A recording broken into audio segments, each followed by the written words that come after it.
Shalom, jemaat yang kasih Tuhan. Apa kabar semuanya? Baik, luar biasa. Oh, semangat ya. Ini hari ini juga luar biasa ya. Kita bersyukur kepada Tuhan bahwa Tuhan menyertai kehidupan kita hingga sampai saat ini kita ada semua karena anugerah daripada Tuhan. Baik, kita akan datang kepada Tuhan pada saat ini. Mari kita siapkan hati kita, pikiran kita untuk kita boleh datang sungguh-sungguh di hadapan Tuhan. Kita mau menyembah Dia, kita mau meninggikan Dia, mengagungkan namanya. Haleluya Yesus. Mari masing-masing kita bersatu teduh kepada Tuhan, kita naikkan syukur kita di hadapan Tuhan. Kita berterima kasih untuk pertolongannya, untuk semua hal yang telah Tuhan lakukan dalam hidup kita. Haleluya Yesus, syukur bagimu Tuhan. Terima kasih. Haleluya Yesus. Kami bersyukur padamu Tuhan, buat kasih setiamu, buat penyertaanmu Tuhan. Kau menilik hati kami, Kau sucikan hati pikiran kami Tuhan. Untuk kami datang di hadirat-Mu, Kau layakkan kami Tuhan.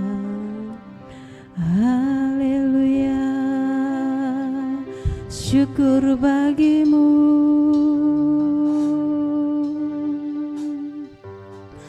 Syukur bagimu Tuhan.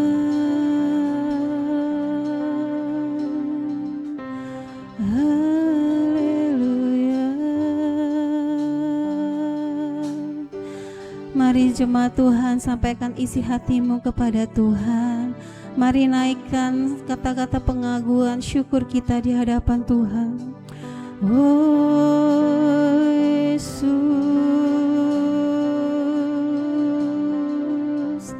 kami sembah Engkau Tuhan. Haleluya.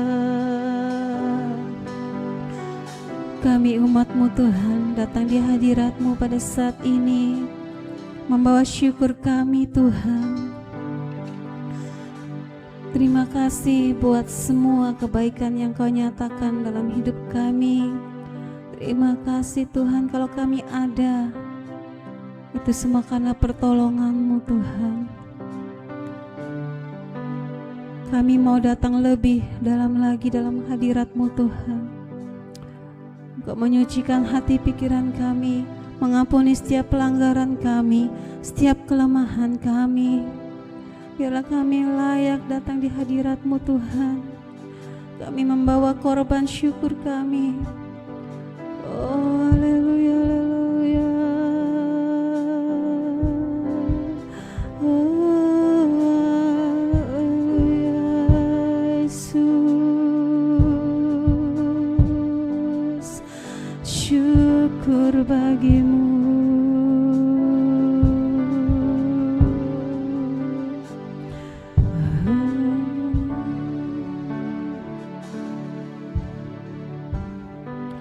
Ku masuk ke hadirat-Mu,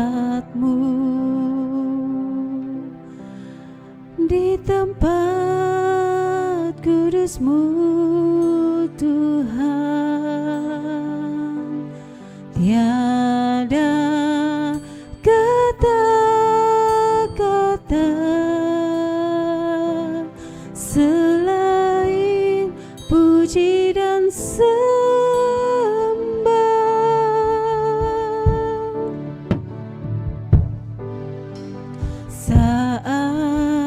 saat ini.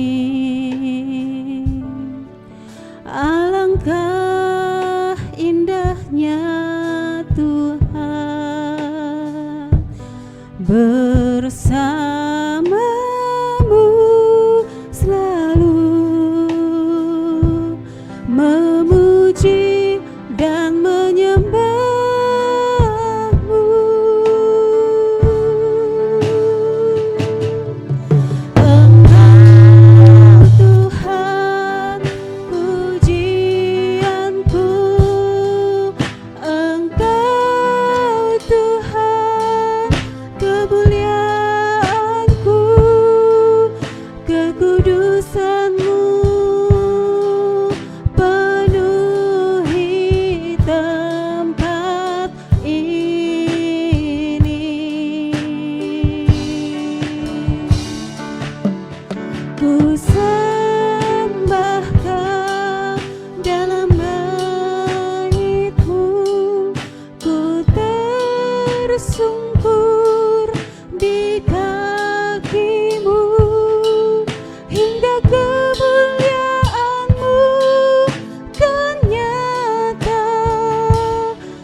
bangkit berdiri, kita naikkan pujiannya sepenuh hati kita. Ku masuk ke hadirat-Mu, di tempat kudus-Mu Tuhan. Tiada kata-kata selain puji dan sembah.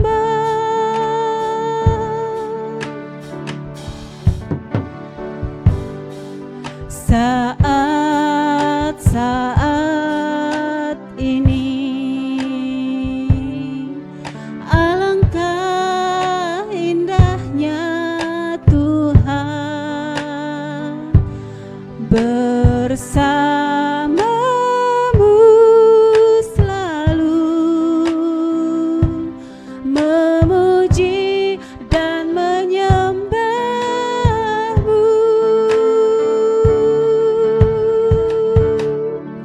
Engkau Tuhan pujianku, Engkau Tuhan kemuliaanku, kekudusan-Mu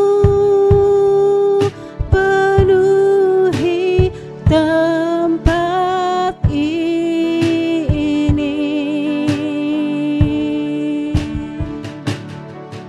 Ku sembah Kau dalam bait-Mu, ku tersungkur di kaki-Mu, hingga kemuliaan-Mu kan nyata dalamku. Katakan kembali, Engkau Tuhan pujianku,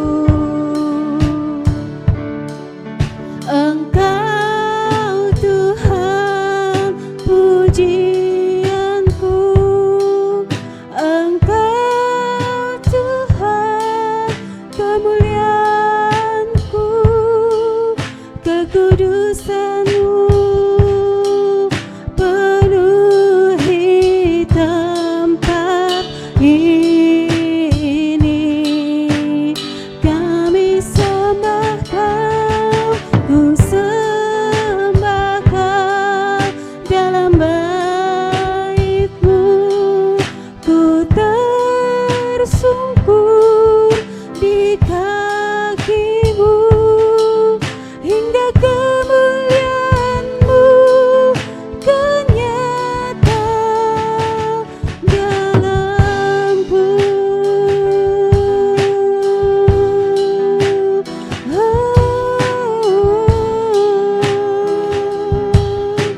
Kami sembah Engkau, kami naikkan pujian pengagungan bagi-Mu.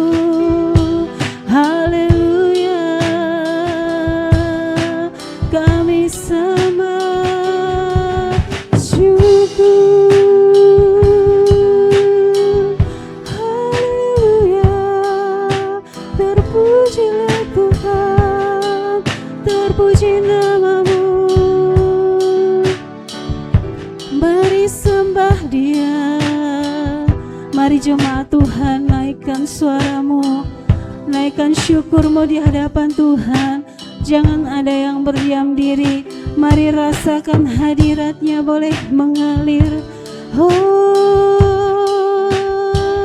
kami bersatu hati Tuhan, membawa pujian syukur bagi-Mu.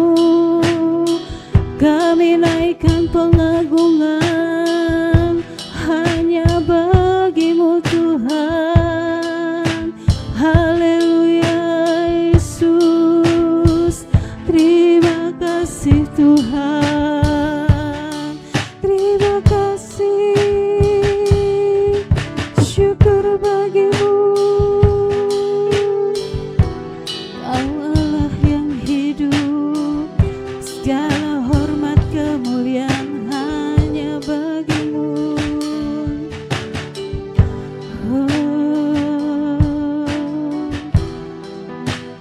kami sembah sembah Engkau Tuhan, Allah yang kudus. Di tahta-Mu kami naikkan pengagungan kami. Terima kasih Tuhan buat waktu yang Kau berikan bagi kami. Kami bersyukur Tuhan buat segala kebaikan-Mu.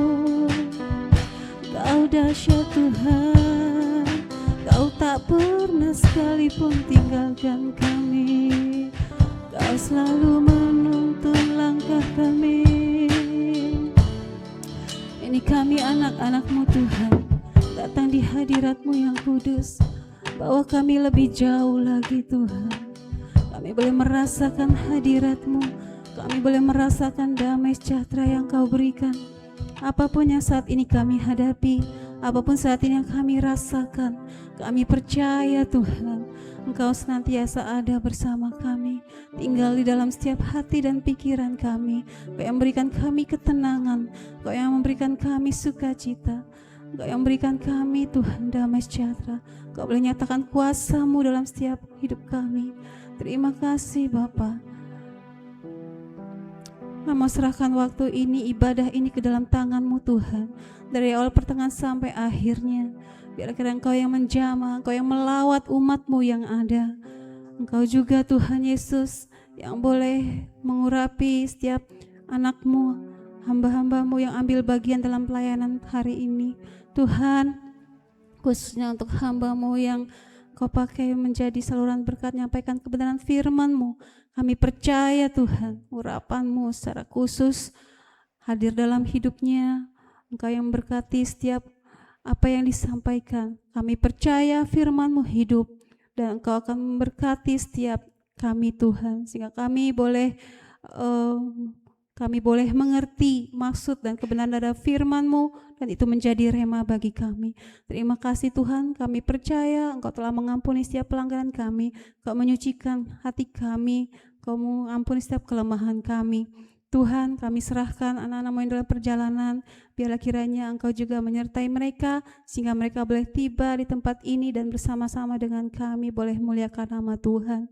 Kami saat ini khususnya berdoa buat anak-anak-Mu Tuhan yang dalam kelemahan tubuh, khususnya Bapak Gembala Tuhan saat ini sedang dirawat. Kiranya kami percaya kami bersatu hati, bilur-bilur-Mu Tuhan dalam nama Yesus Kristus yang akan memulihkan, menyembuhkan. Demikian juga Tuhan Yesus dengan anak-Mu Bapak Panjaitan, Tuhan Engkau juga berkati, Engkau pulihkan Tuhan Yesus sakit giginya Tuhan, dan juga semua anak-anak-Mu yang sedang mengalami kelemahan tubuh, siapapun Tuhan, percaya Engkau yang memberikan kami semangat yang baru, Engkau yang memulihkan Tuhan, yang sedang dalam kelemahan iman, sedang dalam keadaan kurang bersemangat, percaya Engkau yang akan memulihkan, memberikan semangat baru, kekuatan baru bagi setiap kami. Terima kasih Tuhan Yesus, kami serahkan waktu ini ke dalam tangan-Mu, kami mau bersukacita di dalam Engkau, bersama Engkau. Hanya dalam nama Tuhan Yesus Kristus yang hidup, kami mengucap syukur. Haleluya, amin. Semuanya saya muji Tuhan. Amin. Boleh lambaikan tangan, katakan sambil tos kiri kanan, Allah kita dahsyat. Haleluya. Yes. Kalau roh Allah ada dalam kita, pasti kita akan merasakan sukacita dalam Tuhan. Amin. Masalah boleh datang silih berganti, tetapi sukacita Allah itu harus tetap ada dalam hidup kita. Amin. Baik, mari kita naikkan pujian kepada Tuhan. Bila roh Allah ada, kita mau menari bagi Tuhan.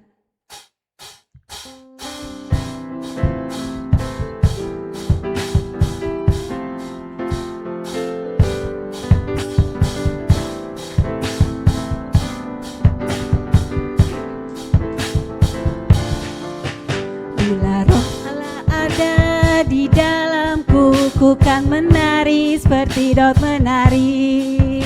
Bila roh Allah ada di dalamku, ku kan ada? Baik, saya percaya kita semua pasti merasakan kasih Tuhan mengalir dalam kehidupan kita. Pertolongan Tuhan itu nyata. Amin Bapak Ibu.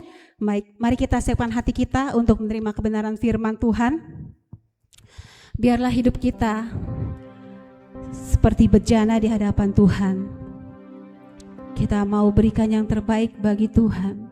Di dalam setiap kelemahan kita, kekurangan kita, biarlah dengan iman kita tetap berjalan dalam kuasa Tuhan. Percaya Roh Kudus yang akan menopang, yang akan mampukan kita, memberikan kekuatan baru. Haleluya Yesus, syukur bagimu.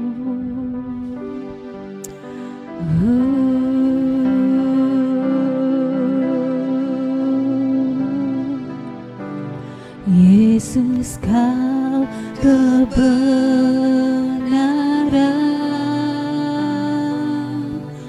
yang menyelamatkanku. Kau memberikanku hidup dan pengharapan.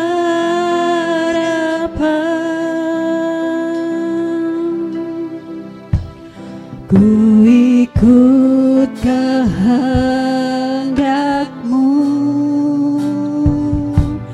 ku perlu anugerah-Mu.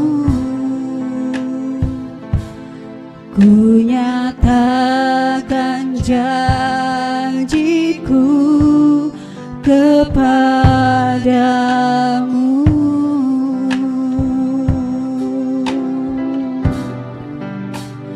Kalau ku hidup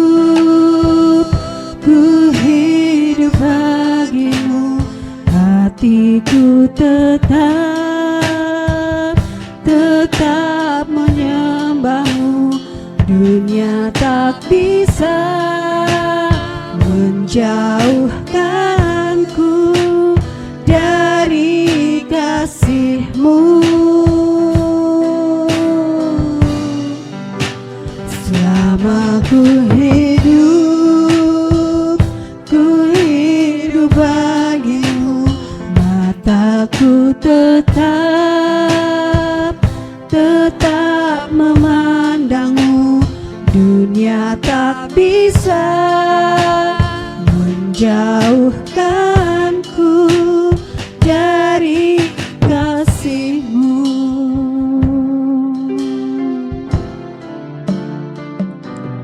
Yesus, Kau kebenaran yang menyelamatkanku. Kau memberikanku hidup dan pengharapan.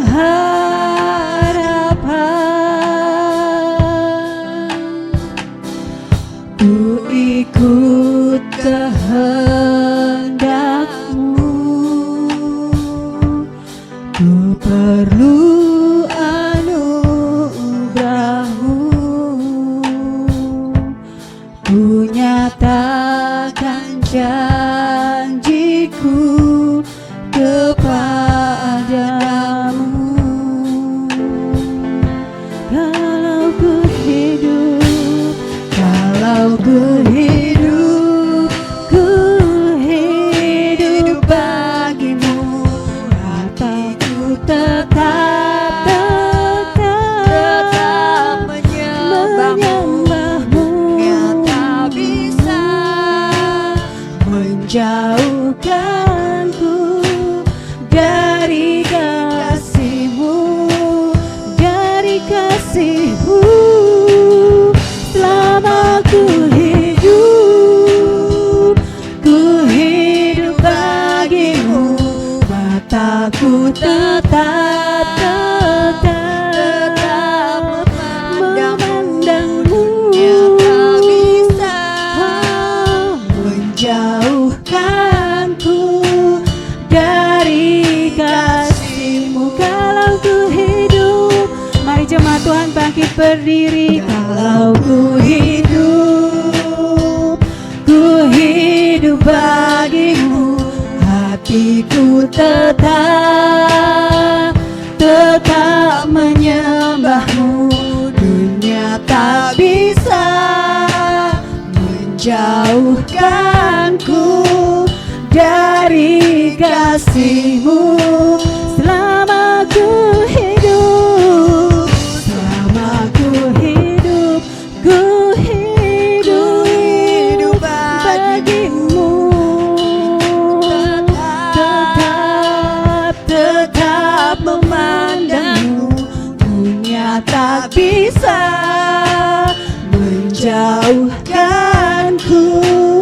dari kasih-Mu.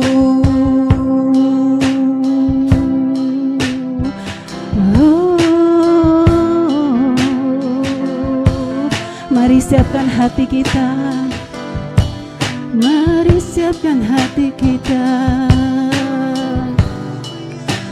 Biarlah firman Tuhan yang kita dengar, biarlah boleh bertumbuh dalam hidup kita. Yesus, syukur bagimu. Yesus, kami mau hidup bagimu Tuhan. Haleluya. Oh,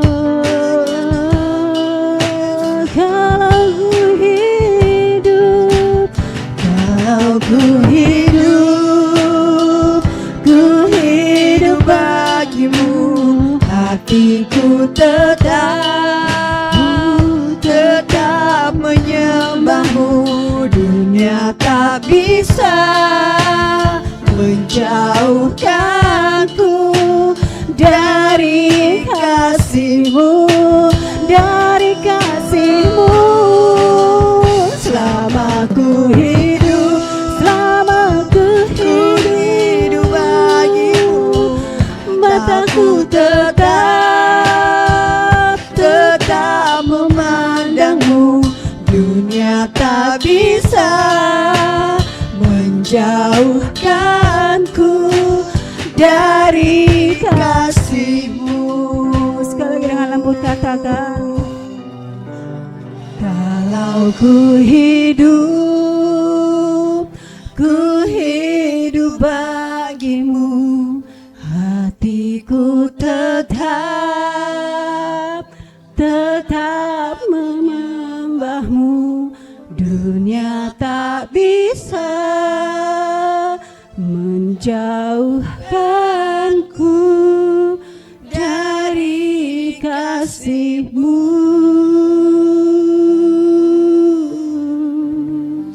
Selama ku hidup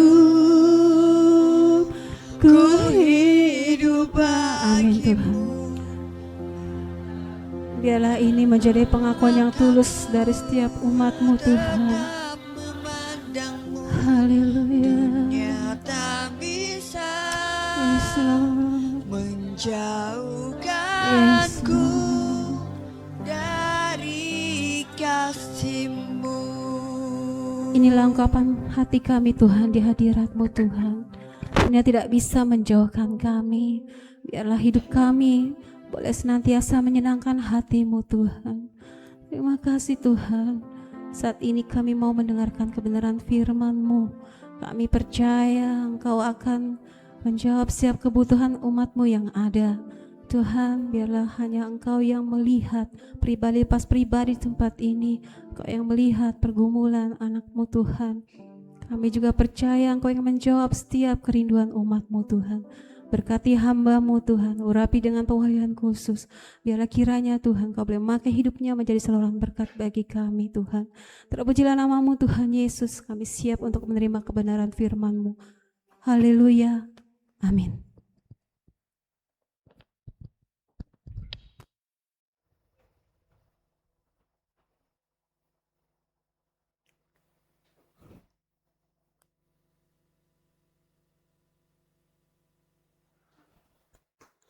Shalom kalian.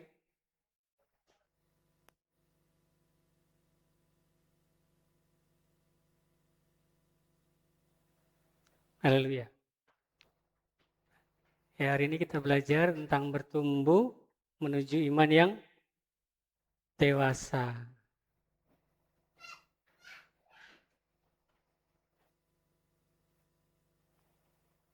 Kita baca bersama Kolose 2 pasal 2. Kolose 2 ayat 6 sampai 7. Ya, yang bisa baca di depan, yang bisa kalau kabur buka kita masing-masing. Kolose 2 ayat 6 sampai 7. Ya, sudah buka kita katakan amin. Kita baca sama-sama, 2, 3. Kamu telah menerima Tuhan kita. Karena itu, hendaklah hidupmu tetap di dalam Dia. Hendaklah kamu berakar di dalam Dia dan dibangun di atas Dia. Hendaklah kamu bertambah teguh dalam iman yang telah diajarkan kepadamu. Dan hendaklah hatimu melimpah dengan syukur. Amin. Ya, ini surat Paulus untuk jemaat di Kolose. Minggu lalu, masih ingat temanya tentang apa? Iman yang dipuji Yesus. Nah, kalau minggu lalu kita bahas tentang orang yang di luar dari lingkungan murid-murid Tuhan Yesus, dan Tuhan Yesus malah memuji. Sekarang kita akan hari ini membahas tentang Kristen sendiri. Jadi kita sendiri. Kalau kita perhatikan ya, di murid-murid di zamannya Tuhan Yesus, mereka ada yang saya katakan yang unik. Kenapa? Mereka meninggalkan semuanya. Mereka sudah punya pekerjaan, bukan orang-orang yang nganggur. Tetapi apa yang mereka lakukan ketika ketemu Tuhan Yesus? Mereka mengikutinya. Jadi mereka mengikuti Tuhan Yesus. Ditinggalkan segalanya. Ya. Ketika mereka sudah meninggalkan pekerjaannya, dalam perjalanan mereka lihat yang namanya mujizat-mujizat. Ya, mujizat apapun yang mereka lakukan kebersamaan dengan Tuhan Yesus, mereka melihat segala sesuatu ya bersama Tuhan Yesus. Begitu juga ketika mujizat contohnya ya menyembuhkan orang sakit, membangkitkan orang yang sudah meninggal, atau mujizat yang melawan hukum alam. Ya kan? Kayak mancing dapat ikan, mancing ikan dapat duit. Terus apa lagi? Setan-setan juga keluar. Cuaca pun tunduk kepada Tuhan Yesus. Nah, itu semuanya jadi luar biasa ya. Tetapi masalahnya seperti yang saya katakan di minggu lalu. Kedua, perbedaan orang di luar Kristen sama murid-murid Yesus ternyata bersama Tuhan Yesus belum tentu terlihat bahwa murid-muridnya itu benar-benar mengikuti apa maunya Tuhan Yesus. Jadi ada yang namanya berjuang, dia berjuang. Kalau bahasa Yunani disebut Olgi Pistoi. Jadi disebut orang yang kurang percaya. Murid Tuhan Yesus bersama Yesus tapi ternyata disebut dengan orang yang kurang percaya. Kenapa? Mereka takut. Kalau pas lagi masalah mereka takut. Ingat waktu ketika mereka di perahu, ketika badai datang, mereka katakan, "Guru, kamu tidak peduli, kami akan binasa." Apakah Yesus tidak peduli? Tidak, tapi dia sebenarnya sedang menguji imannya. Kita berhadapan dengan Petrus. Petrus juga punya masalah. Petrus juga dianggap dia disebut dengan murid-muridnya lebih kepada kurang percaya. Kenapa? Karena ada rasa takut. Ya, takut. Jadi orang murid Yesus tapi ternyata ada rasa takut. Takut itu wajar. Tapi kalau ketakutan itu yang membuat hidup kita terkurung dan tidak bisa maju, nah itu yang jadi masalah. Ya, bagaimana dengan kita? Kurang lebih ya, sebenarnya sama saja dengan murid-murid Yesus abad pertama. Kita sudah menerima anugerah, keselamatan, biasa beribadah ya. Ya, sebagian dari Kristen memang agak susah ibadahnya di Indonesia. Tapi kita sini sudah biasa beribadah dan juga kita sama-sama sudah terjun dalam dunia pelayanan. Tapi dalam keadaan kehidupan sehari-hari kita juga bisa mengalami ketakutan. Ketakutan itu membuat kita kadang-kadang seperti kita terkurung. Ada istilah dalam bahasa Indonesia seperti katak dalam tempurung. Ya. Kenapa pakai kata tempurung? Kenapa pakai tempurung? Ada yang tahu? Ada yang tahu? Ya, tempurung itu kan tempurung kelapa ya. Tempurung kelapa itu bentuknya kecil. Nah, ketika saya waktu kecil, ada seekor anak ayam, itu dia ribut sekali. Saya dengan opa saya mau tidur, susah tidur karena dia ciap-ciap dia. Berisik sekali itu anak ayam itu. Kemudian saya taruh di keranjang cukup besar. Masih berisik juga. Ketika masih berisik juga, akhirnya opa saya bilang, ini dikasihnya tempurung kelapa, yang kurung pakai ini. Dia bilang, kan kasihan, kecil. Nanti gak akan ribut lagi katanya. Ya udah saya mengikuti apa kata opa saya, taruh anak ayamnya di tempurung kelapa. Kemudian apa yang terjadi? Dia diam. Dan kami bisa tidur pula sampai paginya. Nah, tempurung kelapa itu seperti kayak zona nyamannya kita. Zona nyaman. Jadi kata bahasa Indonesia itu katak dalam tempurung itu ya ketekurung dengan dunianya sendiri. Nah, masalahnya kalau yang jadi tempurung kelapa ini adalah ketakutan, maka kita tidak bisa menjadi orang yang bebas. Ya, terkurung dengan ketakutan. Makanya kalau sampai kita terkurung, maka kita pun akan disebut dengan orang-orang yang kurang percaya. Ada yang baru jadi Kristen pagi ini? Nggak ada ya. Setidaknya sudah beberapa tahun, sudah beberapa waktu yang udah lewat itu jadi orang Kristen. Amin. Udah lama jadi orang Kristen. Tapi kadang-kadang udah punya masalah jadi dan ketakutan itu yang membuat kita menjadi orang yang tidak percaya. Oleh sebab itu setiap kita orang percaya dipanggil untuk terus bertumbuh dari iman yang masih lemah menuju iman yang dewasa melalui pengenalan yang semakin dalam pada Kristus. Amin. Kita dipanggil untuk bertumbuh dari iman yang masih lemah menjadi iman yang dewasa. Ya. Ini jadi kita harus sama-sama bertumbuh. Amin. Nah, pertanyaannya bagaimana kita dapat bertumbuh menuju iman yang dewasa seperti yang Tuhan kehendaki? Ya, dari pelajaran hari ini, berkaca dari murid-murid Yesus di abad pertama itu, kita menemukan ada 3 langkah penting. Yang pertama, apa yang harus kita lakukan? Kenalilah Yesus atau Kristus tidak semakin dalam. Buka Markus 8 ayat 29 sampai 33. Saya tidak tampilkan di sini, boleh buka Alkitab masing-masing? Markus 8. Ada yang sudah buka? Markus 8 ayat 29 sampai 33. Yang dapat katakan amin? Ya. Ayat 29 sampai 33. Boleh? Ada yang bisa mengajarkan? Satu?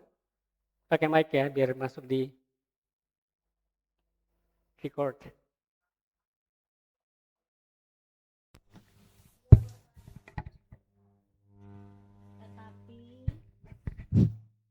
Apa katamu, siapakah aku ini? Maka jawab Petrus, engkau adalah Mesias. Ayat 30, lalu Yesus melarang mereka dengan keras supaya jangan memberitahukan kepada siapapun tentang dia. 31. Ayat 31, kemudian mulailah Yesus mengajarkan kepada mereka bahwa anak manusia harus menanggung banyak penderitaan dan ditolak oleh tua-tua, imam-imam kepala dan ahli-ahli Taurat, lalu dibunuh dan bangkit sesudah 3 hari. 32, hal ini dikatakannya dengan terus terang, tetapi Petrus menarik Yesus ke samping dan menegur dia. 33, maka berpalinglah Yesus dan sambil memandang murid-muridnya, ia memarahi Petrus, katanya, "Enyalah iblis, sebab engkau bukan memikirkan apa yang dipikirkan Allah, melainkan apa yang dipikirkan manusia." Amin. Makasih. Nah, dari Markus pasal 8 pertanyaan Tuhan Yesus dijawab di ayat 29, engkau adalah Mesias. Seperti yang saya katakan, Mesias yang minggu lalu ya. Mesias berarti sama dengan kata Kristus. Artinya yang diurapi, jangan lupa. Mesias ya Kristus sama aja. Artinya yang diurapi ya. Nah, murid-murid mengenal Yesus sebagai Mesias, artinya yang diurapi. Apakah menurut Bapak Ibu, saudara-saudari, pengertian Mesiasnya itu sama dengan pengertian Mesias kita sekarang? Sama atau berbeda? Menurut pengertian murid-murid Tuhan Yesus, dengan kita, orang Kristen zaman sekarang, apakah sama atau berbeda? Sama atau beda?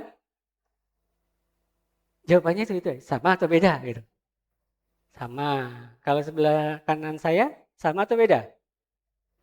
Beda. Ya. Sini sama, sini beda. Iya, kita lihat ya. Ayat yang ke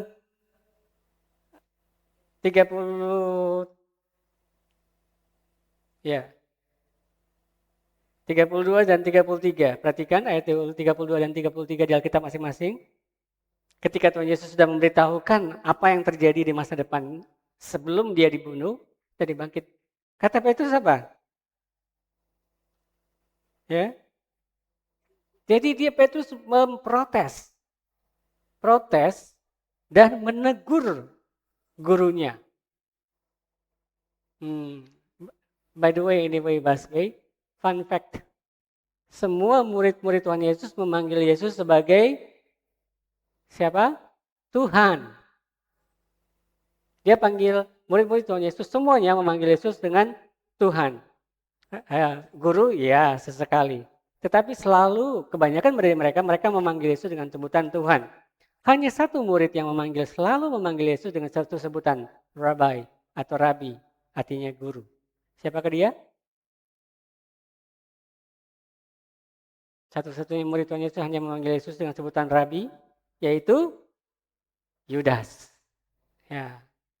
Nah, ternyata panggilan ini punya makna. Dan murid-murid Tuhan Yesus yang lain juga sebenarnya walaupun mereka panggil dia Yesus sebagai Tuhan, tapi mereka pun sebenarnya sama seperti Yudas. Makanya saya bilang sama seperti Yudas, kenapa? Karena Petrus pun sebenarnya sama seperti Yudas. Dia tidak suka Mesiasnya itu mati sia-sia. Banyak orang yang tidak suka pemimpinnya mati konyol atau mati dibunuh, dikeroyok, babak belur, hancur gitu. Mereka hanya pikir sampai di situ. Karena apa? Sebenarnya semua murid-murid Tuhan Yesus sebelum kebangkitan Tuhan Yesus ya, sebelum kebangkitan Tuhan Yesus semuanya mengikuti Yesus dengan satu tujuan. Bahwa Yesus akan menjadi pemimpin mereka di bumi. Menjadi raja dia di bumi. Karena konteksnya pada saat itu kan Israel lagi dijajah oleh siapa? Kerajaan dari Roma. Ya, kerajaan Romawi. Jadi ketika itu kan dijajah. Jadi bangsa Israel pengen bebas dari penjajahan. Makanya banyak Mesias-Mesias kecil yang lainnya.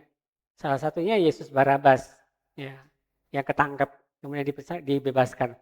Nah, semua murid-murid Tuhan Yesus sebelum kebangkitan Tuhan Yesus, mereka menganggap Yesus itu sebagai Mesias. Ya, tetapi Mesias yang diurapi saja. Urapi untuk jadi apa? Jadi raja. Jadi apakah sama dengan sekarang? Dengan pengertian kita? Berbeda. Kita mengenal Yesus sebagai raja di atas segala raja. Mesias, ya, karena dia raja di atas segala raja. Ya. Dia Tuhan di atas segala Tuhan. Ya, kalau seperti itu, di ayat 33, akhirnya Tuhan Yesus memarahi Petrus. Bahkan saking kerasnya dia menegur, dia katakan apa? Enyahlah iblis. Wah, ternyata ya Petrus pun pikirannya dimasuki oleh iblis. Nah, ini menunjukkan bahwa kita jadi orang-orang yang mengikuti Kristus. Kalau sampai kita salah berpikir, berarti kita sudah mulai dikuasai oleh pikiran iblis. Hati-hati dengan seperti itu. Makanya kita harus thinking untuk menjauhi dia sampai supaya iblis itu tidak bercokol di pikiran kita. Nah, iblis itu memikirkan apa yang dipikirkan manusia. Yang dipikirkan manusia saat itu adalah Yesus jadi raja di bumi. Kalau kita perhatikan Petrus ini mengasihi Yesus, ya. Tapi ia mengenal Yesus sama berdasarkan pikirannya saja.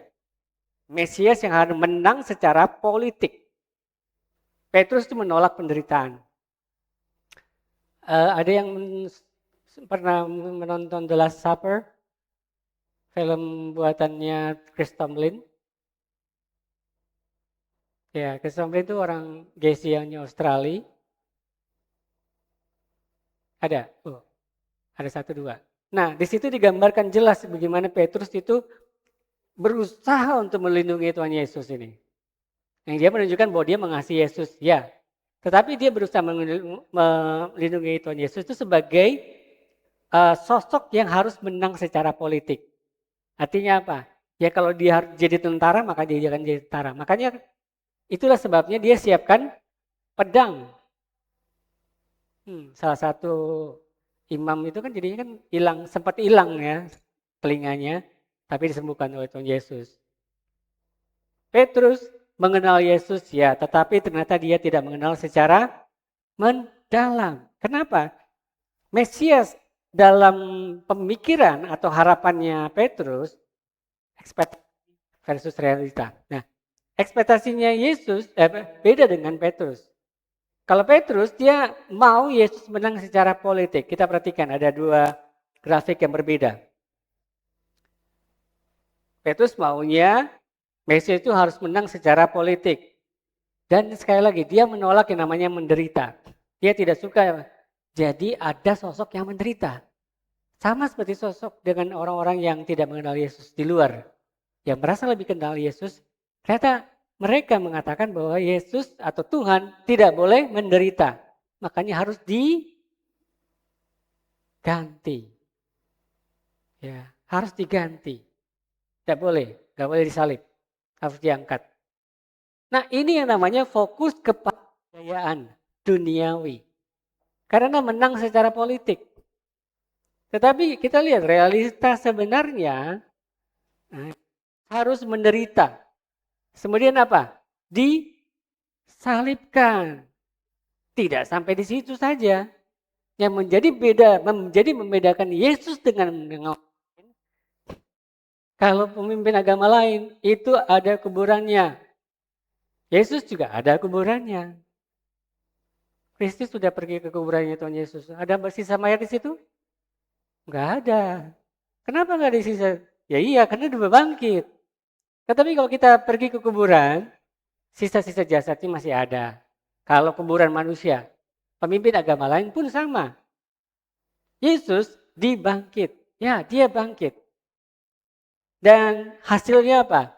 Kita bisa menerima keselamatan kekal. Nah, dari sini kita bisa perbedaannya ya. Semakin orang mengenal Yesus, yang sesungguhnya semakin ia memahami kehendak Allah. Sebagian orang hanya mengenal sebagian. Karena orang-orang Kristen pun hanya Kristen sejak lahir. Kenal Yesus kenal, hanya kenal saja. Jadi kenal Yesus itu berdasarkan pengalaman. Oh, pengalaman saya nyanyi-nyanyi di gereja gitu saja. Kata orang Yesus adalah Tuhan, kata orang. Kata orang lain juga Yesus penyembuh, penolong.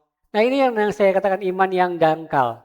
Iman yang dangkal berarti dia tidak bisa mengenal Yesus hanya di dalam hatinya. Ya, Yesus hanya sebagai pengenalan saja, dikenal saja. Beda dengan yang namanya pengenalan secara utuh.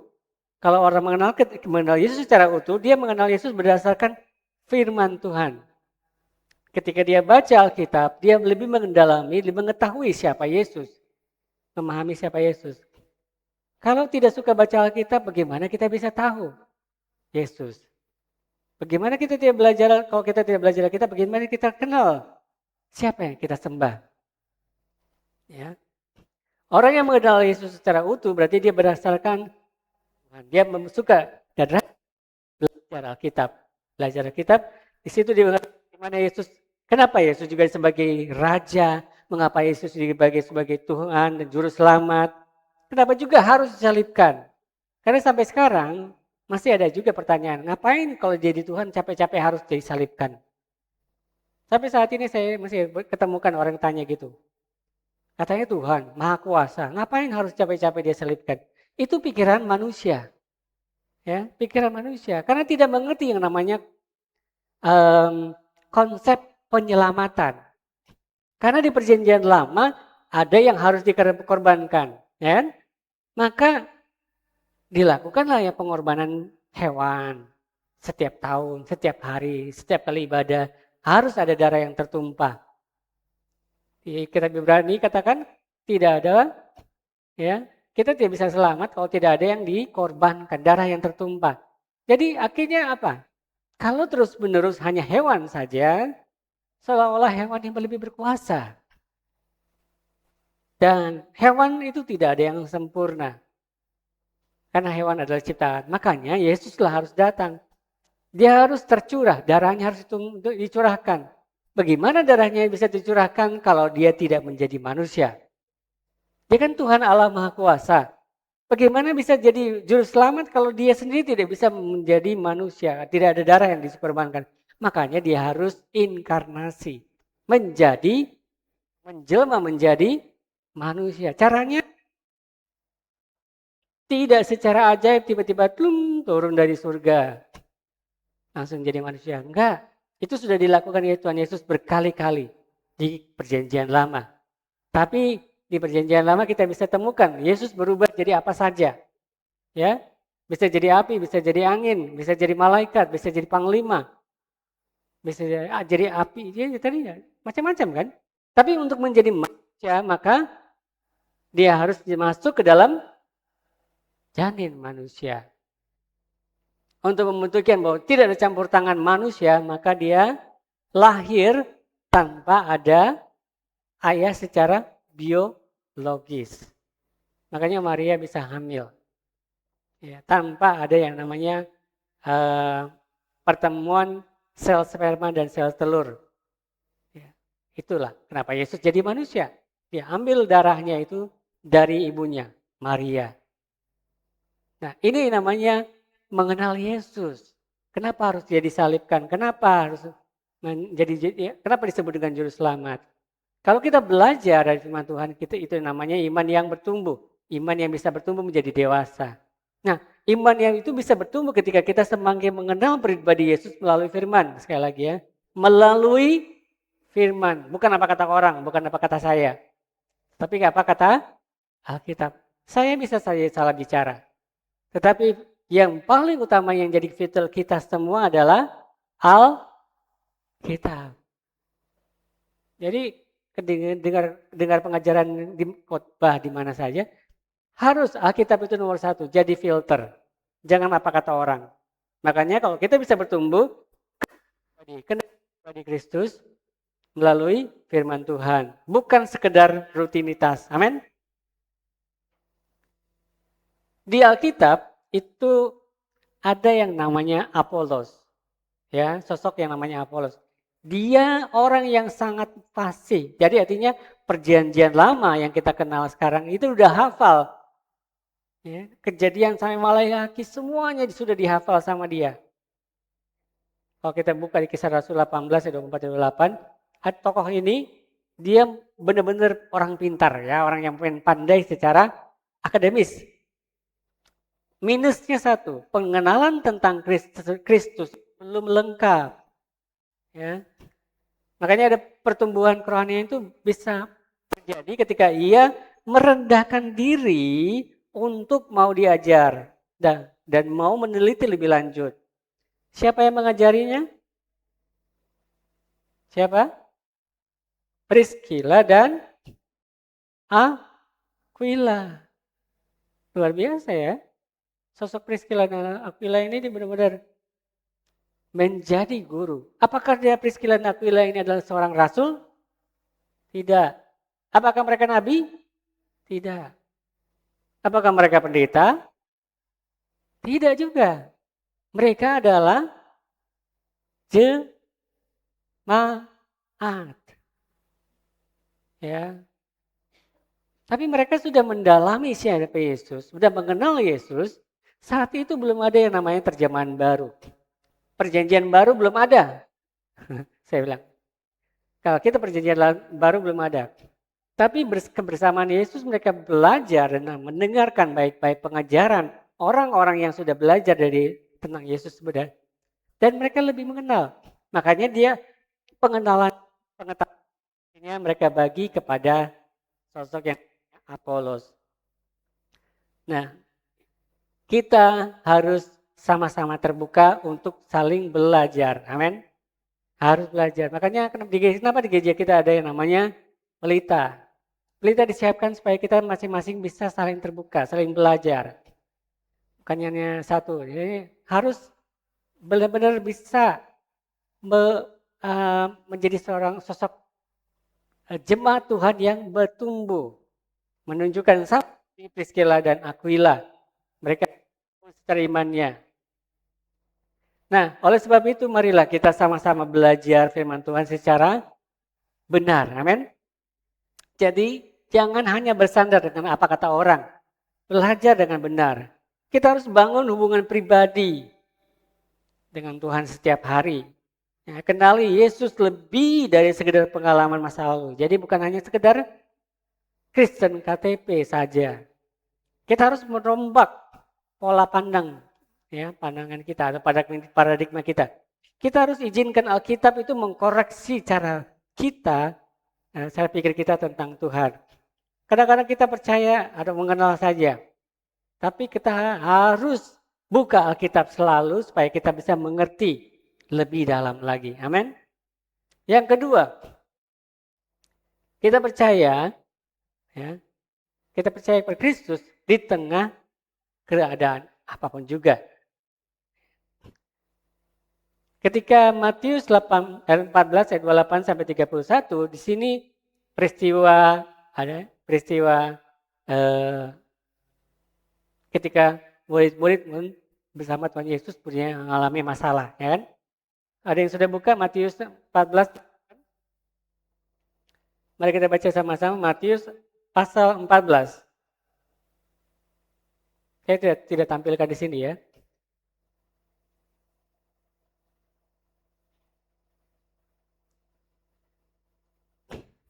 Sudah dapat? Dapat? Yang dapat katakan amin. Mari kita baca, Bang. Ada ya? Matius 14, 28 sampai 31. Yang dapat katakan amin. Boleh baca? Siapa yang membaca? Lalu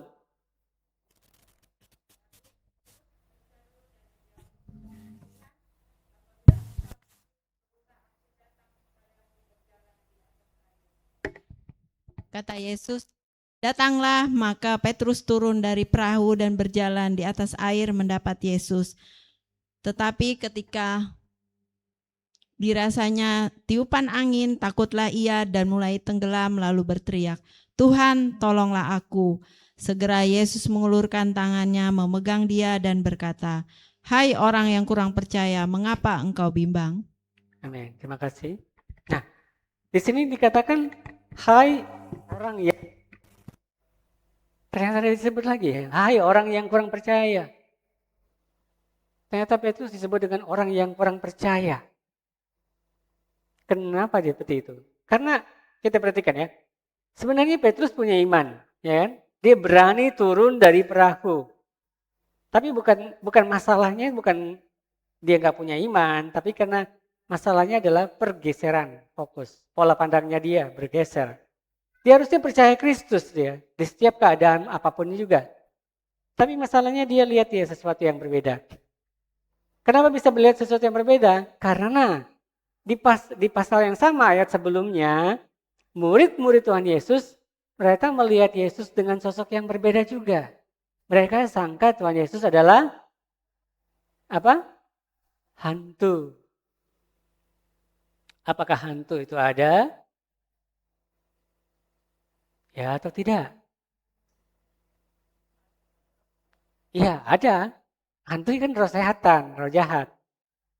Tapi nggak seperti yang di film-film ya, itu hantunya sinema.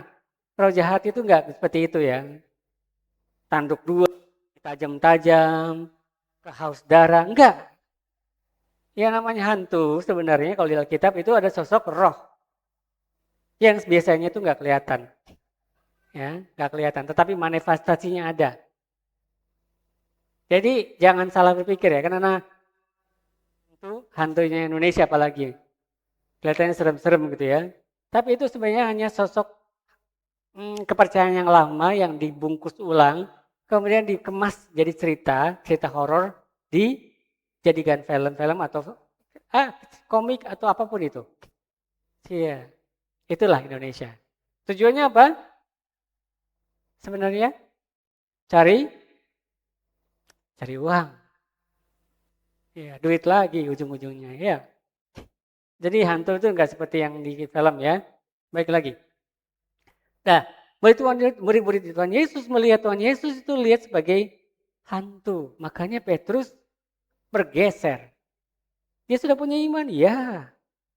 Dia akhirnya punya sesuatu ya, pola pikir. Itu pindah. Nah, perpindahan fokusnya kita perhatikan di sini. Jadi kita lihat setelah Petrus melihat, ya, setelah Tuhan Yesus katakan tenanglah, aku ini jangan takut. Nah, Petrus itu awalnya ini memiliki iman yang kuat, turun dari perahu, tapi mulailah tenggelam. Kenapa mulai tenggelam? Karena pada saat badai datang, matanya beralih pada keadaan. Keadaannya itu ada ombak. Jadi rasa takut itu mengambil alih. Ya. Harusnya fokus pada Yesus, tapi dia mulai sekelilingnya. Sekelilingnya jelas ya. Ada ombak dan ada angin. Ayat yang ke-30. Tetapi ketika dirasanya tiupan angin, takutlah dia dan mulai tenggelam. Kita lihat ya. Di sini pandangannya mulai bergeser, dia berubah. Kalau seandainya kita perhatikan kehidupan manusia, sebenarnya mungkin saja kalau kita lagi keadaan baik, kita mudah yang percaya Tuhan Yesus. Tapi bagaimana kalau kita bergeser keadaan kita? Kadang-kadang kita jadi mulai tidak percaya, mulai kehilangan percayaan kita. Mulai kayak, Yesus ada nggak sih? Yesus berkuasa nggak ya? Kita mulai meragukan dengan Tuhan Yesus. Ini yang terjadi dengan Petrus. Pandangan atau pindah fokusnya. Ya, sekali lagi, Petrus dapat masalah bukan karena tidak percaya. Dia percaya, tetapi masalahnya karena fokusnya yang salah. Mari kita analisis ya.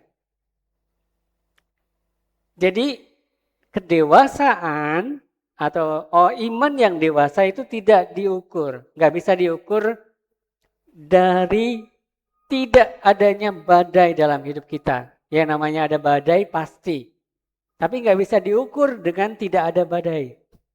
Kalau yang namanya bisa menjadi orang-orang Kristen yang dewasa, berarti kita akan bertemu yang namanya masalah. Amin.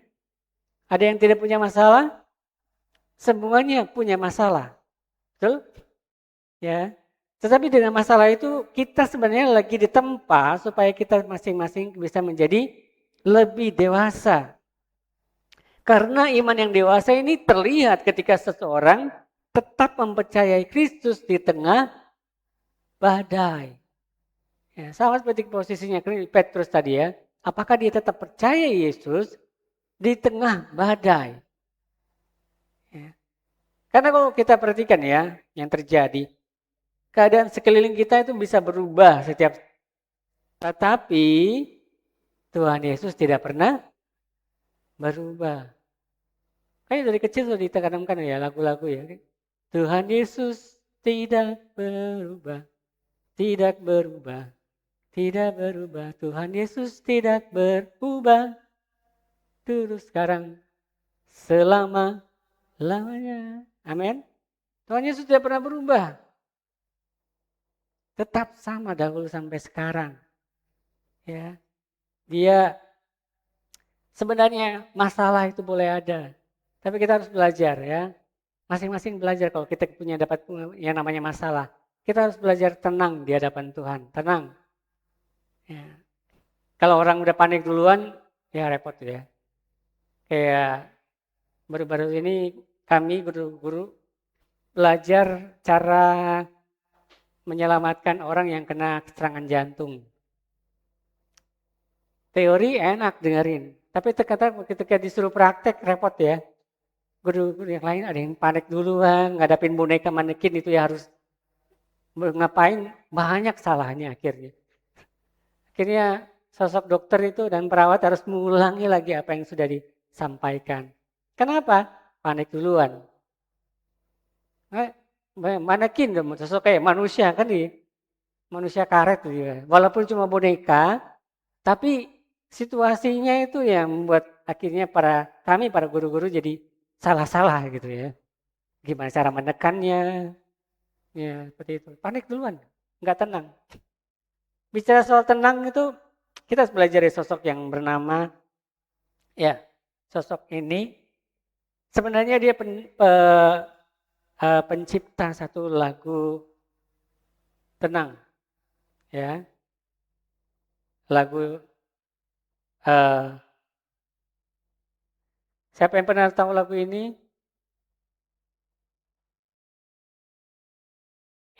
Tenanglah jiwaku.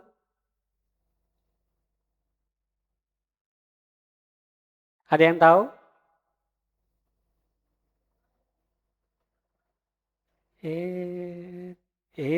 It is well with my soul. It is well with my soul. Tenanglah jiwaku. Itu ya lagu Kidung Jemaat ya, Kidung Jemaat. Ya lagu lama ya. Sebenarnya itu lagu ini ketika lagu himne ini diciptakan, sosok ini ya bernama Horatio ini dia kehilangan harta bendanya, ya.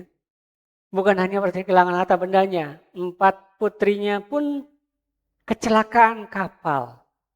Ya. Setelah kehilangan harta karena kebakaran, 4 putrinya pun meninggal. Karena apa? Kecelakaan kapal. Nah, Horatio ini dia akhirnya suatu saat dia mengikuti sebuah kapal dan melewati tempat di mana kecelakaan yang menyebabkan putrinya meninggal itu, ya, 4 putri meninggal.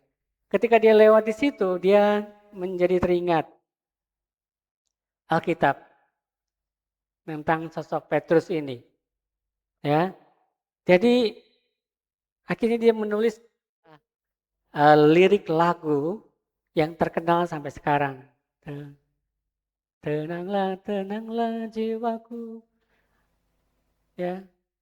Jadi masalahnya ketika dia menulis kata-kata itu benar-benar keadaannya itu tidak tenang. Ya. Tetapi ketika setelah baca Alkitab, dia menemukan ketenangan. Makanya dia bisa menuliskannya. Menjadi sebuah lagu yang luar biasa. Sampai sekarang pun dinyanyikan. Itu tahun 1871. Udah berapa tahunnya? Dikurangi dia dengan tahun sekarang. Jadi kita bisa belajar dari sosok Horatio ini. Jadi dia yang menulis lagu yang lahir bukan karena hidupnya mudah. Tetapi dia memilih mempercayai Tuhan di tengah penderitaannya. Ya. Dia punya masalah, ya. tapi dia melihat Kristus itu lebih besar dari penderitaannya, maka dia tenang. Ya. Oleh sebab itu mari kita memandang Kristus, karena Kristus itu lebih besar. Jangan biarkan itu persoalan itu mendominasi, ya, dengan pandangannya. Yang kedua, kita harus berdoa, tetap berdoa. Bertahan bahkan ketika jawaban belum yang terlihat. Seperti kita sudah pelajari minggu lalu ya. Tetap berdoa. Sadrak, Mesak, Abednego saja tetap mengandalkan Tuhan. Dia katakan, walaupun Tuhan tidak menyelamatkan, mereka tetap tidak akan menyembah patungnya. Yang bukan Esar. Nah, yang kemudian kita percayai. Ya, karena kenali pernyataan Tuhan. Baik di tengah tenang maupun di tengah badai kehidupan. Amin. Yang ketiga kita pelajari adalah izinkan Kristus membentuk iman kita jadi dewasa. Ya. Ayat 14. Kembali lagi ke Markus 16 ayat 14. 16. Markus 16 ya. Ayat 14. Yang dapat katakan amin?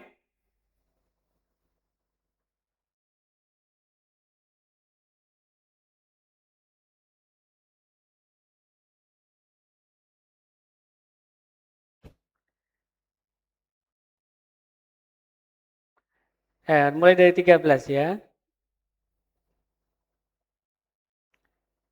Markus 16 ayat 13 sampai 16. Kita lihat full ya. Sudah dibuka masing-masing Alkitabnya?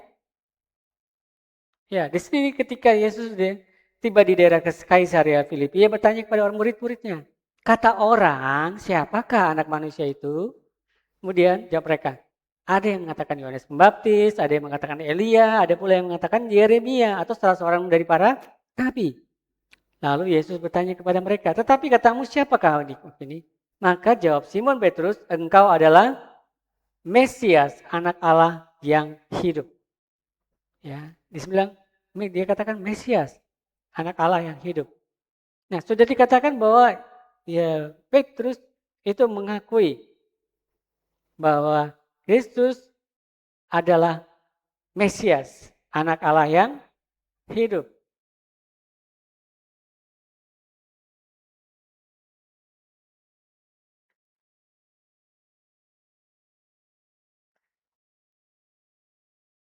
Kita perhatikan ya, Markus 16 ayat 14.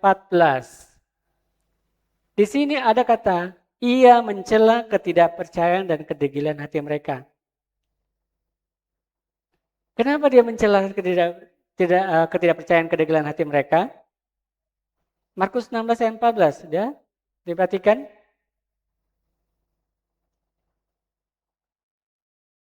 Kita mulai dulu ya, biar lebih jelas ya. Dari 11 sampai ke 14. Markus 16 ayat 11 sampai 14. Yang dapat katakan amin? Ya. Mari kita perhatikan.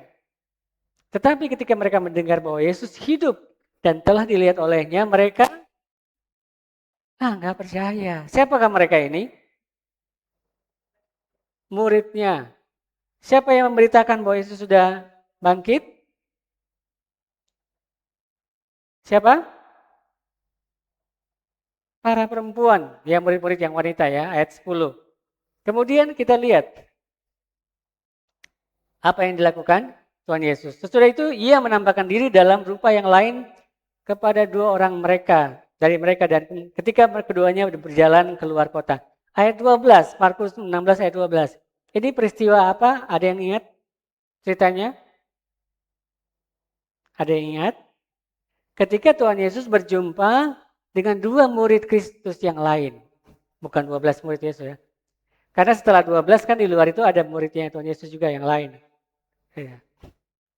Tapi ketika dia berjumpa dengan mereka, dia mengambil rupa yang berbeda. Makanya mereka nggak kenal. Siapa? Peristiwa apa? Perjalanan kemana? Ya, mau ketemu dengan Kleopas dengan temannya. 13. Lalu kembalilah mereka memberitakan. Nah, kembalilah mereka itu siapa? Dua orang murid itu yang ketemu dengan Tuhan Yesus dengan rupa yang lain. Ya, kalau di dalam kita baca ceritanya kan Tuhan Yesus akhirnya menunjukkan mukanya ya, yang dikenali, akhirnya mereka baru sadar bahwa itu ada Yesus. Tapi itu Yesus tiba-tiba menghilang. Nah, mereka berlari kembali ketemu dengan murid-murid inti, yaitu 11 bukan 12. 11 murid Yesus. Minus Yudas. Ya. Ayat 12 ayat 13, lalu kembali mereka memberitakan kepada teman-teman yang lain. Tetapi kepada mereka pun teman-teman itu tidak, siapa yang disebut teman-temannya ini? Ke-11 murid Yesus. Ayat 14. Akhirnya ia menampakkan diri kepada 11 orang itu ketika mereka sedang makan. Ya, lagi makan-makan, pintu, sebenarnya ini keadaan ini pintu dan jendela ini lagi tutup. Mereka makan. Dan akhirnya Tuhan Yesus bisa muncul tanpa harus buka jendela dan buka pintu. Dan apa yang ditegur Tuhan Yesus? Ketidakpercayaan dan kedegilan hati mereka. Karena mereka tidak percaya pada orang-orang yang telah melihat dia sesudah kebangkitannya.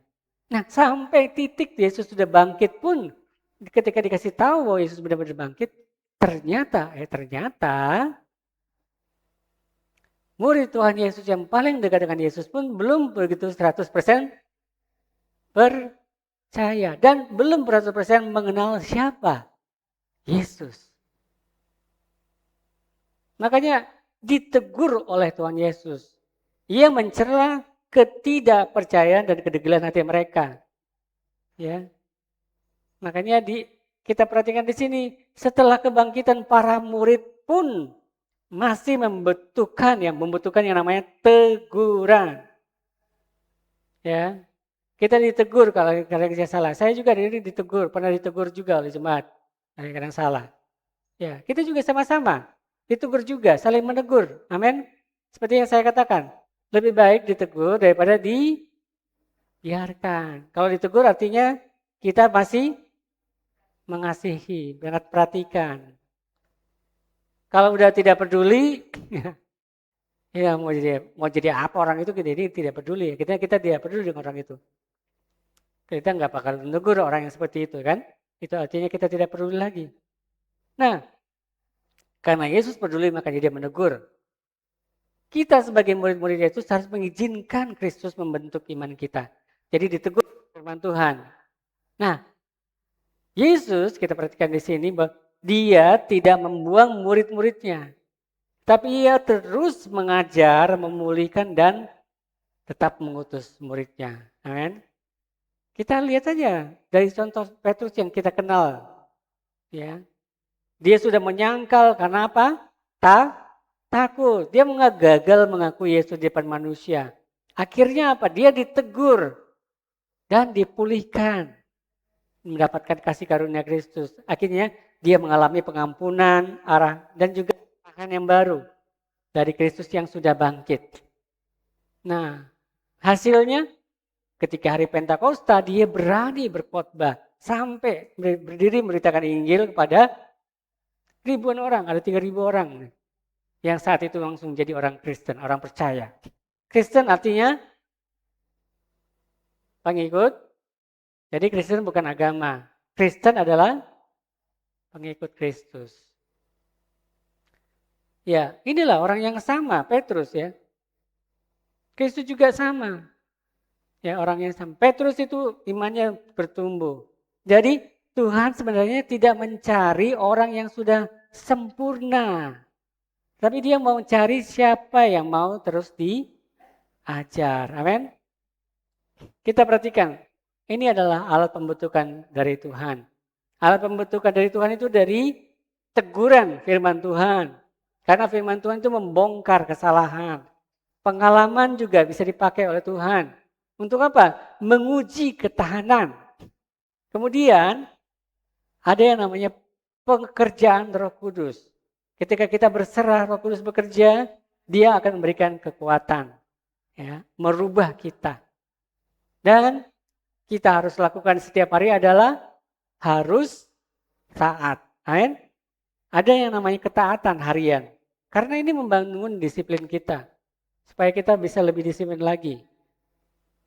Ya, ketaatan harian. Nah, ada yang namanya Judson. Ya. Nah, sebenarnya dia adalah seorang misionaris dari Amerika, nih, kemudian ke Burma. Kalau kita perhatikannya, si misionaris ini dia 6 tahun pertama ya, selagi nol pertobatan. Dan kehilangan keluarga, akan penyakit, bahkan di penjara selama 2 tahun. Tetapi banyak orang yang melihat dia sepertinya gagal. Tapi sebenarnya Kristus sedang membentuknya. Dia tetap bertahan, akhirnya dia bisa menerjemahkan seluruh Alkitab. Sehingga apa? Banyak orang Myanmar itu percaya dengan firman Tuhan.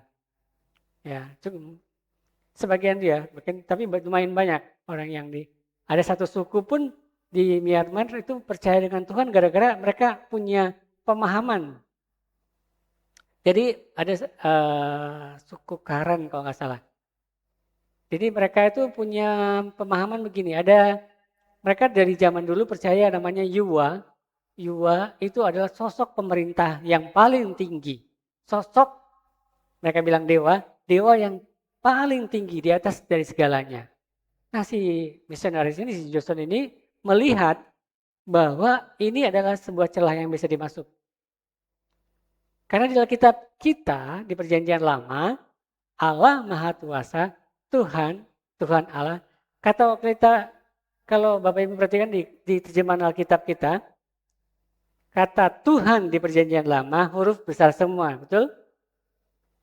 Huruf besar semua, Tuhan. Baru kemudian Allah, Allahnya huruf kecil yang L-L-A-H, A-nya besar. Tuhan Allah, jadi hanya kata Tuhan, itu huruf besar semua. Ada yang tahu kenapa huruf besar semua? Ada yang tahu? Kenapa di perjanjian lama kok beda dengan perjanjian baru? Tulisan Tuhan di perjanjian baru ya T-nya saja yang besar. Tapi di perjanjian lama Tuhan satu kata itu besar semua. Ada yang tahu? Kalau nggak tahu bilang ada yang tidak ya. Nah perjanjian lama setiap menerjemahkan kata YHWH Yehwa itu kalau orang Israel asli itu tidak bisa memakai tinta baru dan pena baru. Selesai menulis YHWH mereka buang pena dan tintanya nggak dipakai lagi, pakai yang baru. Karena mereka benar-benar mengikuti ya, tidak boleh menyebut nama Tuhan Allahmu dengan sembarangan. Nah, kemudian diterjemahkanlah ke dalam Alkitab. Kata Yehwa itu dalam Indonesia, bahasa Indonesia, itu diterjemahkan dengan kata Tuhan. Tapi untuk membedakan, untuk menekankan siapa yang disebut, maka dipakailah huruf besar semua. Ya, itulah. Nah, di perjanjian lama berarti kata sosok yang kita sembah ini, Tuhan Allah Maha Kuasa, itu kalau di perjanjian lama disebut dengan YHWH. Agak susah bacanya ke bahasa Indonesia, kalau sebenarnya bacanya itu ya. Karena nggak ada huruf hidup. Bisa sebut namanya tanpa pakai huruf hidup? Nggak bisa. Yang itu huruf nafas semua itu. Makanya susah disucapkan. Nah, kalimat yang ada kalau disisipkan huruf hidup jadi kata Yehwa atau Yehova. Nah, dari kata itu masuklah dengan kepercayaan orang-orang dia di suku Karen di Myanmar ini. Dia bisa menginjili dan menerjemahkan Alkitab. Akhirnya banyak orang-orang di suku Karen ini percaya. Ya, si Johnson ya. Tapi di sini kita perhatikan, walaupun banyak masalah, tetapi dia tetap terus maju. Ya, banyak orang yang mengira dia gagal, tapi dia tetap terus mau menerima protesnya orang-orang sekelilingnya. Sehingga dia harus belajar bahasa di Myanmar, bahasa asli penduduk setempat. Dia merespon setiap teguran dengan kerendahan hati. Ya. Dia tidak mau pakai pola pandangnya dirinya sendiri, makanya dia bertobat. Kita juga harus sama, ketika ditegur harus bertobat, jangan keraskan hati saat Roh Kudus mengingatkan atau mengingatkan kita. Amin. Mari kita sama-sama berkomitmen pada proses. Pahami bahwa pertumbuhan rohani itu adalah perjalanan seumur hidup untuk menuju kesempurnaan dengan Kristus. Amin.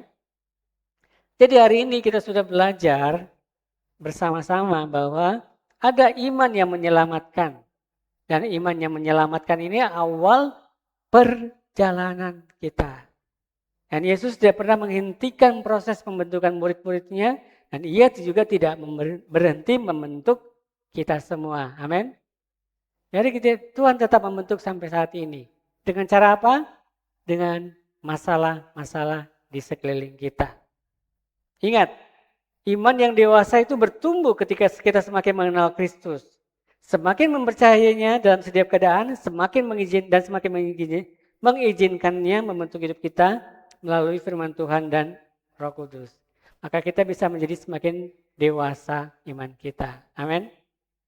Mari kita berdoa bersama. Kami mengucap syukur Tuhan, terima kasih untuk pagi hari dan menjelang siang ini. Kami sudah bersama-sama belajar bagaimana kami harus punya iman yang menyelamatkan. Tuhan tolonglah kami. Kami yakin percaya bahwa Tuhan telah tetap membentuk kami dengan permasalahan di sekeliling kami. Kami akan tetap terus memandang-Mu bahwa karena Engkau lebih besar dari masalah-masalah yang kami hadapi. Kami mau iman kami tetap bertumbuh dan semakin dewasa. Kami mau mengenal Yesus lebih dalam lagi melalui firman Tuhan. Kami mau belajar ke Alkitab lebih dalam lagi supaya kami bisa mengenal Engkau dan kami bisa bertumbuh.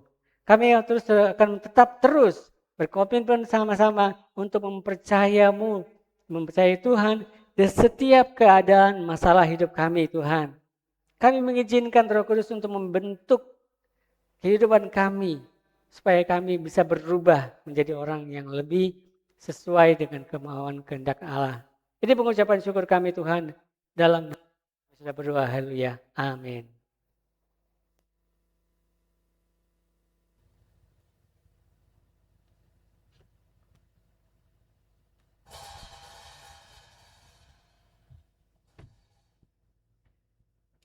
Puji Tuhan.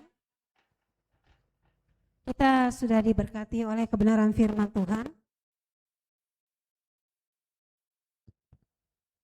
Saatnya kita akan memberikan persembahan.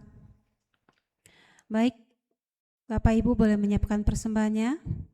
Sebelumnya mari kita sama-sama berdoa. Terima kasih Tuhan Yesus, kami bersyukur kami sudah mendengarkan kebenaran firman-Mu yang memberikan kami kekuatan, memberikan kami pengetahuan, dan kami percaya hikmat dari Tuhan, marifat dari Engkau, dan Roh Kudus yang akan lebih lagi memperjelas maksud daripada kebenaran firman-Mu. Dan ajar kami menjadi pelaku-pelaku kebenaran firman-Mu, dan biarlah Engkau materialkan firman-Mu dalam setiap hati dan pikiran kami Tuhan. Terima kasih Bapa di surga. Saat ini kami akan memberikan persembahan sebagai bentuk ucapan syukur kami kepadamu Tuhan, karena Engkau telah memberkati kehidupan kami, dan kami percaya Engkau terus memberkati Tuhan setiap apa yang dikerjakan oleh umat-Mu, mata pencaharian, dan juga kami percaya pekerjaan yang dilakukan umat-Mu, Engkau akan berkati Tuhan sesuai dengan kehendak-Mu, dan juga Engkau akan memberkati setiap kami semua, bukan hanya melalui materi rohani, tetapi juga secara materi. Engkau mencukupkan apa yang menjadi kebutuhan setiap umat-Mu Tuhan, menjadi pergumulan hidup kami Tuhan. Kami percaya Engkau sudah memberikan jalan keluar Tuhan, dan kami hanya menyerahkan, mengandalkan Engkau saja Tuhan dalam kehidupan ini Tuhan. Terima kasih Bapa di surga. Berdoa juga buat umat-Mu Tuhan yang membawa korban persepuluhan.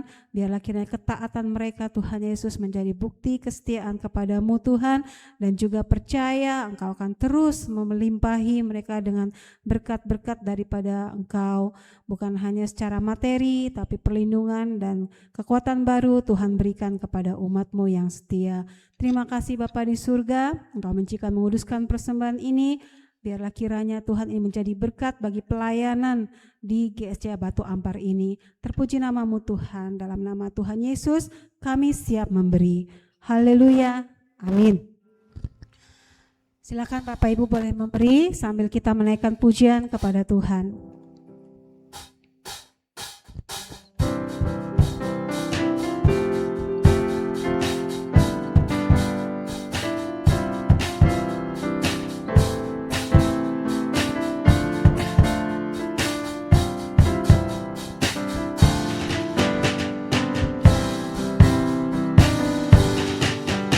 Jangan lelah bekerja di ladangnya Tuhan. Roh Kudus yang beri kekuatan, yang mengajar dan menopang. Tiada lelah bekerja bersamamu Tuhan, yang selalu mencukupkan akan segalanya. Ratakan tanah bergelombang, timbunlah tanah yang berlubang, menjadi siap dibangun di atas dasar iman. Ratakan tanah bergelombang, timbunlah tanah yang berlubang, menjadi siap dibangun di atas dasar iman. Jangan lelah bekerja di ladangnya Tuhan. Roh Kudus yang beri kekuatan, yang mengajar dan menopang. Tiada lelah bekerja bersamamu Tuhan, yang selalu mencukupkan atas segalanya. Ratakan tanah bergelombang, timbunlah tanah yang berlubang, menjadi siap dibangun di atas dasar iman. Ratakan tanah bergelombang, timbunlah tanah yang berlubang, menjadi siap dibangun di atas dasar iman. Baik, kita sudah memberikan persembahan. Tuhan Yesus memberkati. Untuk pengumuman bisa dilihat ya di infonya di grup. Ibadah KKA akan diadakan pada hari Kamis tanggal 16 ya, nanti pemimpinnya Ibu Erlin. Ini tempatnya di keluarga Bapak Iper. Kemudian ibadah doa hari Jumat, nanti yang mimpin pujian Ibu Shombing, renungannya saya sendiri, tempat di gereja. Kemudian untuk ibadah raya pada hari Minggu, yang pimpin pujian Saudari Kristi, firman Tuhannya Bapak Wesley, doa syafaatnya Ibu Dela, nanti keyboardisnya Bapak Stanley ya. Sekolah minggunya Saudari Jolin, nanti LCD-nya Saudari Louis, dan sound systemnya Saudara Sihol. Baik, itu saja info yang bisa disampaikan. Tetap semangat ya Bapak Ibu, saudara-saudari dalam melayani Tuhan. Kita bersama-sama untuk tetap melayani untuk GSC Batu Ampar ini, dan juga kita boleh selalu menyenangkan hati Tuhan. Amin. Ya, karena kita sudah diberkati oleh Tuhan. Baik, kita akan mengakhiri ibadah pagi hari ini. Bapak Ibu boleh bangkit berdiri.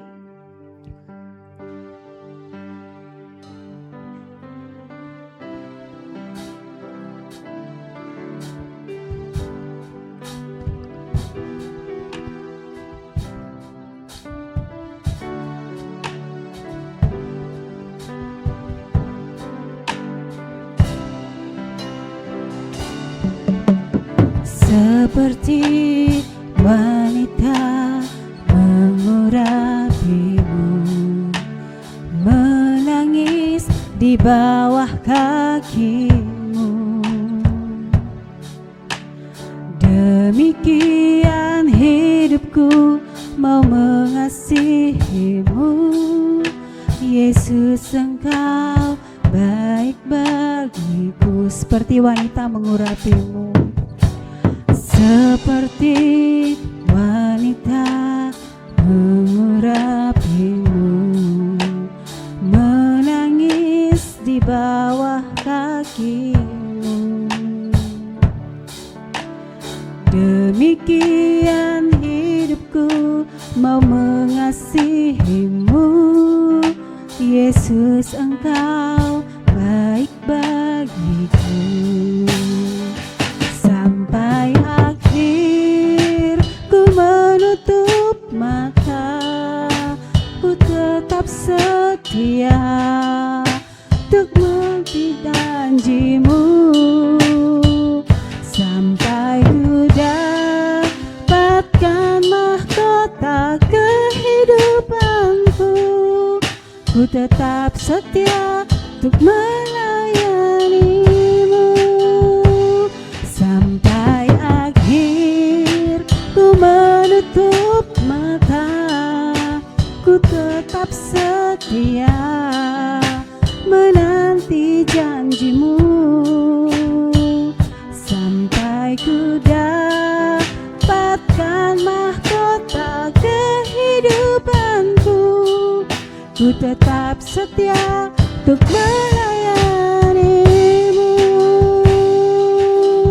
Ku tetap setia untuk melayanimu. Dengan kasih Kristus, doa syafaat akan disampaikan oleh Ibu Etna.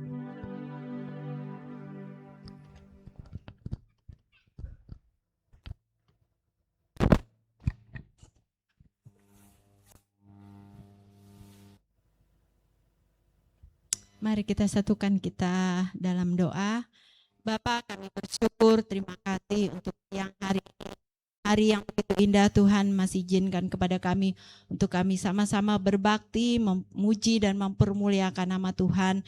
Kami bersyukur Tuhan, Engkau sudah menyertai dan mengiringi di dalam ibadah kami dari awal pertengahan hingga berakhirnya ini Tuhan. Semua ada karena anugerah pertolongan Tuhan dalam kehidupan kami. Sebagai tanda ucapan syukur kami jemaat-jemaat Tuhan yang hadir pada saat pagi hari ini Tuhan.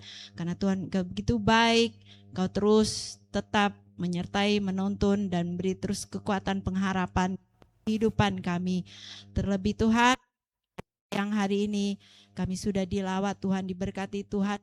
Karena firman-Mu Tuhan, biarlah firman-Mu ini terus Tuhan tertanam dalam hati kami, bertumbuh, berakar dan berbuah lebat Tuhan.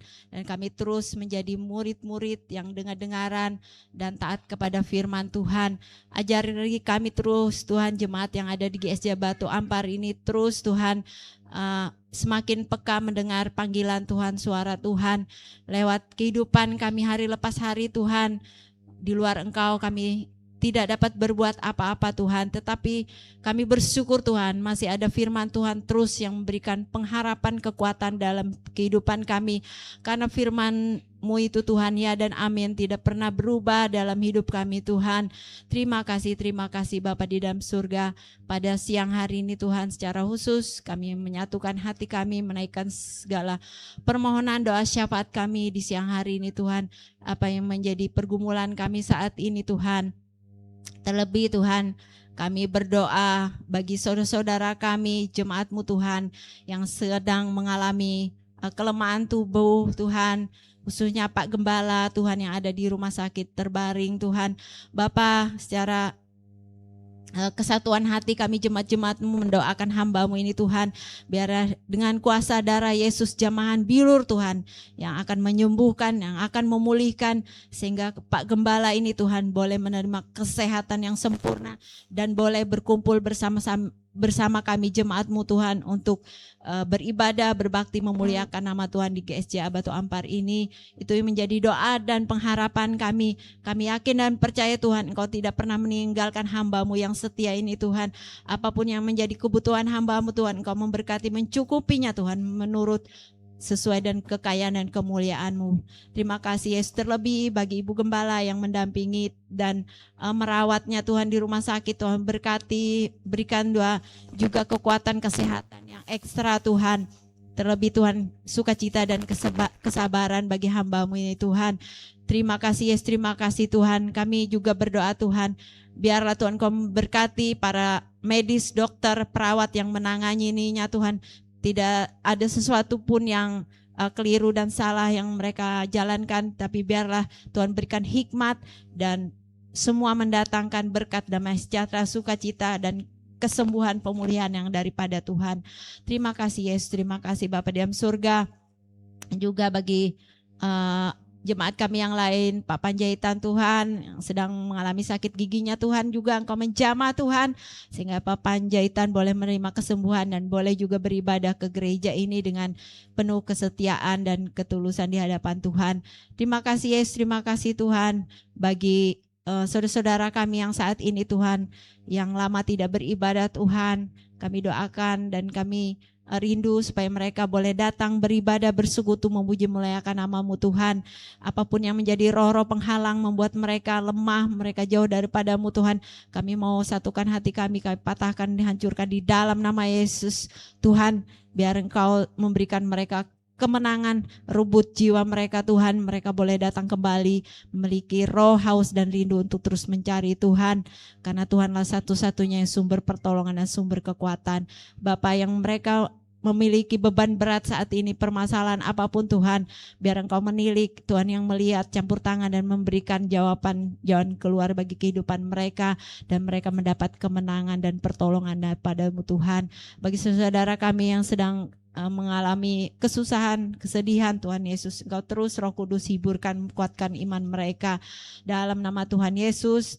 Pada saat ini juga kami bersatu hati berdoa Tuhan buat pembangunan yang ada di Kalimantan Timur, IKN khususnya Tuhan. Bapa, biarlah Engkau terus Tuhan menyertai pembangunan ini terus berjalan dengan baik dan lancar Tuhan, sehingga selesainya semua atas karena kemurahan dan penyertaan Tuhan. Dan berkati yang mengerjakan para tukang-tukang, Engkau tutup bungkus, lindungi, berikan perlindungan, kekuatan, kesehatan dan hikmat yang daripada-Mu Tuhan. Dan juga kami berdoa Tuhan buat pemimpin bangsa kami, baik presiden, wakil presiden, semua aparat negara yang menjalankan pemerintahan yang ada di bangsa Indonesia ini Tuhan. Mari Tuhan Kau tolong urapi mereka, berikan mereka hikmat, roh ketulusan dan kebijaksanaan, dan mereka benar-benar menjalankan setiap tugas dengan penuh rasa tanggung jawab dan kepedulian terhadap rakyat untuk kesejahteraan bagi rakyat bangsa Indonesia ini, sehingga nama Tuhan yang dipermuliakan lewat kehidupan mereka. Engkau pakai, Engkau urapi, Engkau berkati. Terima kasih Yesus. Kami juga berdoa Tuhan buat Kota Balikpapan khususnya Tuhan, biarlah Engkau memberkati kota ini untuk kesejahteraannya, tutup bungkus dengan kuasa darah-Mu Tuhan, dijauhkan dari hal-hal yang tidak baik Tuhan, dijauhkan dari mara bahaya apapun. Kami percaya Tuhan, kota ini diberkati Tuhan dan dilindungi Tuhan, keamanan dan kesejahteraan ada di kota kami. Terima kasih Yesus. Pada saat siang hari ini juga kami berdoa Tuhan buat setiap program kegiatan ibadah kami yang ada di GSJ Batu Ampar ini Tuhan, baik ibadah sekolah minggu, ibadah youth, ibadah kaum wanita, ibadah kakak umum Tuhan. Mari Tuhan Yesus, Engkau terus Tuhan menyertai, mengiringi setiap kegiatan ibadah kami. Benar-benar kami menjalankan dengan rasa takut dan penuh Tuhan semangat lagi untuk mengikut atau melayani Tuhan. Biarlah Tuhan Yesus, Engkau melihat kami jemaat-jemaat-Mu Tuhan, kami disatukan, saling bergandengan tangan memajukan pekerjaan pelayanan Tuhan yang ada di tempat ini Tuhan. Biarlah Tuhan kami semakin memiliki kedewasaan rohani, iman kami bertumbuh semakin lagi Tuhan. Lewat kehidupan kami boleh menjadi berkat, menjadi saksi Kristus di mana saja kami berada, di tengah-tengah keluarga kami, di tengah-tengah pekerjaan kami, lingkungan kami Tuhan Yesus. Biar nama Tuhan yang dipermuliakan dan diagungkan. Terpuji-puji nama-Mu Tuhan Yesus Bapa di dalam surga. Terima kasih Yesus buat segalanya apa yang sudah Tuhan lakukan di dalam kehidupan kami. Biarlah Engkau terus memberkati kami sekalian, jemaat-jemaat-Mu yang sudah hadir pada siang hari ini Tuhan. Apapun yang menjadi kerinduan dan pergumulan doa kami Tuhan, kami yakin dan percaya Tuhan pasti menjawab dan mendengar setiap doa kami. Terima kasih Yesus, terima kasih, terpuji-puji nama-Mu Tuhan. Inilah doa dan ucapan syukur kami pada siang hari ini. Kami sudah berdoa di dalam nama Tuhan Yesus. Haleluya. Ya, haleluya. Terima kasih Tuhan, terima kasih. Kami ucap syukur untuk semua kebaikan-Mu Tuhan.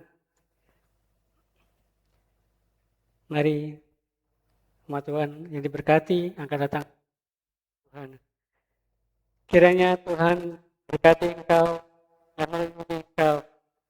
Kiranya Tuhan menyertai engkau dengan wajahnya dan kasih karunia. Kiranya Tuhan menghadapkan wajahnya kepadamu dan memberikan engkau damai sejahtera. Diberkatilah engkau di waktu masuk dan diberkatilah engkau di waktu keluar. Apapun yang engkau kerjakan akan berhasil karena tangan Tuhan menyertai. Damai sejahtera Allah Bapa, kasih karunia Tuhan Yesus Kristus, dan persekutuan Roh Kudus menyertai kita semua mulai hari ini sampai Maranatha, Yesus datang kedua kalinya. Semua yang percaya katakan, amin. Selamat hari Minggu.